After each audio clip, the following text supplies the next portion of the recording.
find it odd that people, even extremely intelligent people, fear things that seem silly to me. People also do not believe me when I state that nothing actually causes fear in me. Oh yeah, I do get the adrenaline boost in situations that would benefit me. But it's not the irrational fear of anything. Though you will doubt me, just suspend that disbelief for a moment and take my word on this. Otherwise, this will not seem as poetic as it truly is. I have very few memories of my childhood that are crystal clear. Most people can relate to that. But one memory remains perfectly clear. My family was down in Arizona, Tucson to be precise.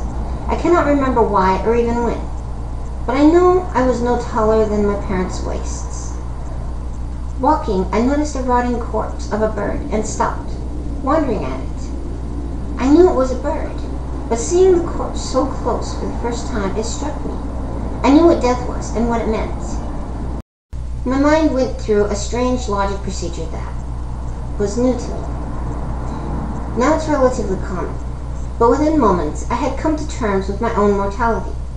In a matter of moments, I knew that I was not eternal. Suddenly, life just somehow made sense.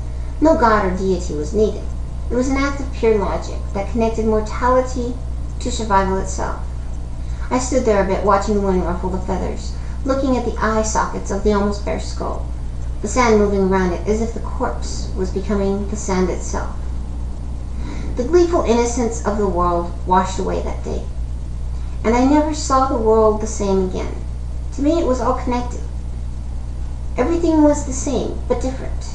It was an odd feeling, a very odd feeling to know that one day I will be that bird. Mortality was the first aspect of me that I had grasped in its fullest, and it left me with a profound fearlessness of the world itself. Fear became nothing but a reflexive action at that moment, fleeting and often irrational to me.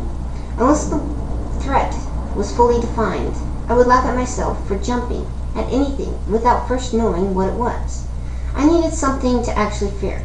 I played with spiders, even their bites did not worry me. I took risks no normal child would, not because I felt invincible, but because I needed to know why I was frightened of it. And each exploration eliminated one more irrational fear. Eventually, I had to turn to the mythology of literature, but even that lost its sense of fear.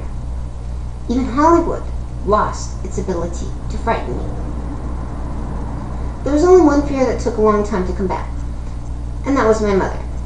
But even that I conquered with rationality and logic. But one peculiar change happened. Each fear I conquered, each instinct I managed to put under the control of logic and reason, a new and more glamorous world opened up to me. I had true courage, not the blind stupidity that many mistaken for courage, but real courage where I had to understand who and what I was. It was the only real spiritual thing I had ever felt in my life. But this spiritual quest I had undergone led me to the great awe and inspiration of the real world. I have conquered death itself because it has never been in control of my life. I recently had to undergo surgery. It was supposed to be a minor surgery, with only a small chance of complications. But that was a strange concept to me. My body was just a machine, and I had not truly wanted to accept that until now.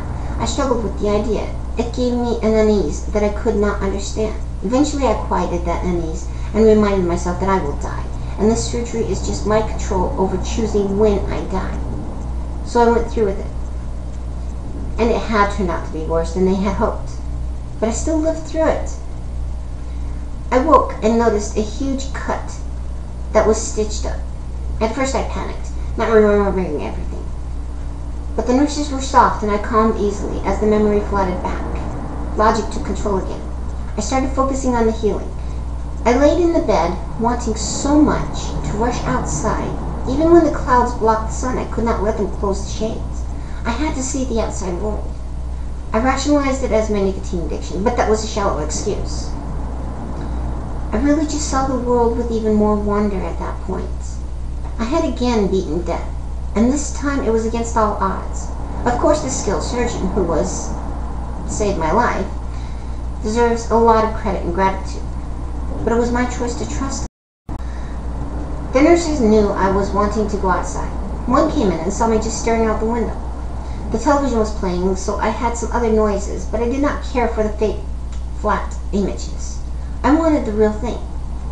He said that I may as well try walking now, and supported me because I was still weak. He helped me to one place in the hospital where I could get actual fresh air, but was still indoors. I could inhale the air from outside, unfiltered and full of life.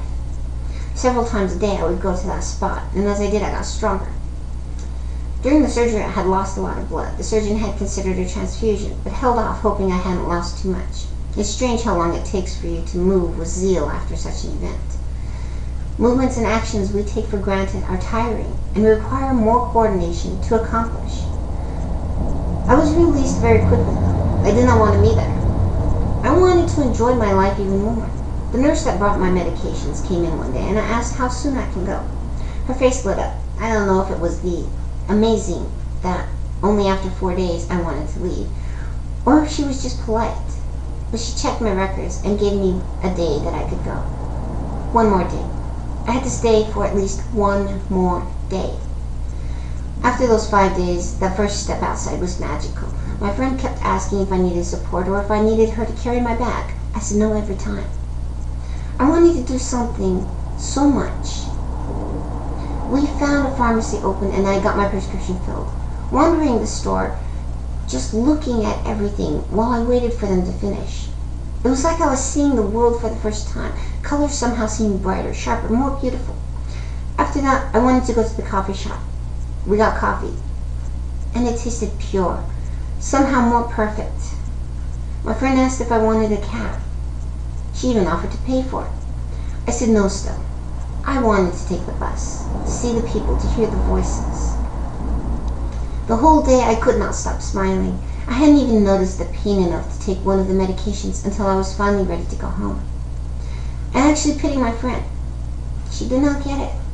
Just how wonderful the time we live in is. I would have been dead if this had happened just 10 years before. If I was lucky, it would have been during surgery. But it was now, this age of reason, this time of science and technology that would make even the gods jealous. I do not fear death, but I do not want to stop enjoying this life anytime soon. We are stardust, connected to the universe and each other in a way more profound than any religion can ever describe.